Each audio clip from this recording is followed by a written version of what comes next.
যে আমি একদিন আমার 6টি ফুল আর লক্ষ লক্ষ প্রজাপতিদের ছেড়ে চলে যাব।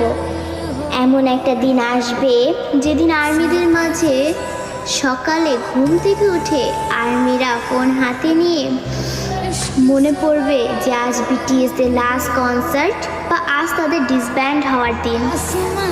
আর্মিরা আমাদের 7 রাজাকে হারাবো। সত্যি তো, বিটিএসরা আমাদের ছেড়ে চলে যাবে।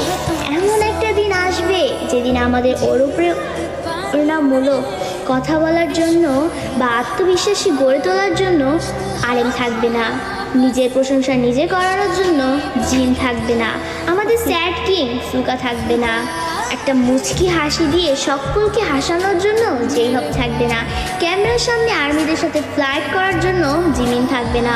হয়তো এমন একটা দিন আসবে যেদিন আর্মিদের পাগলামো করে হাসানোর জন্য তেইয়াং থাকবে না। হয়তো সেদিন এমনও হতে পারে বানি ইসমাইল দিয়ে র্যাপ মনস্টার বলার জন্য জাঙ্কুক থাকবে না। সেদিন হয়তো বা বিটিএস নামক ওই ব্যান্ডটা থাকবে না। হয়তো তাদের আর কোনো গান অ্যালবাম রিলিজ হবে না। আমরা হয়তো বা আমাদের 7 রাজাকে আর কোনোদিনও ফিরে পাবো না।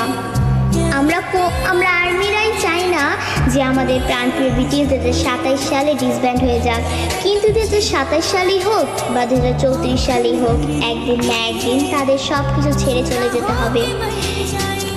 ডোরেমনও তো রোবট হয়েও সারা জীবন নোবিতার কাছে থাকতে পারেনি, তবে বিটিএস মেম্বারও তো মানুষ, তারা কিভাবে পারবে আমাদের সাথে সারা জীবন থাকতে?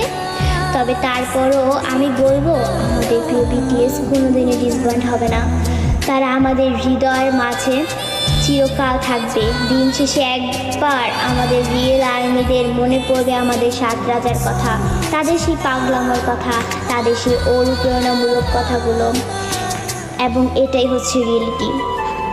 আমি কোনোদিনও চাইবো না যে আমার পাগলামো ভালোবাসার মানুষগুলো আমাকে ছেড়ে চলে যাক।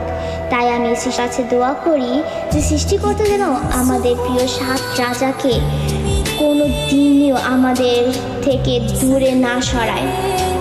তিনি যেন সারা জীবন আর্মিদের মাঝে তার 7 রাজার সাথে হাসি খুশি দিন কাটাতে পারে।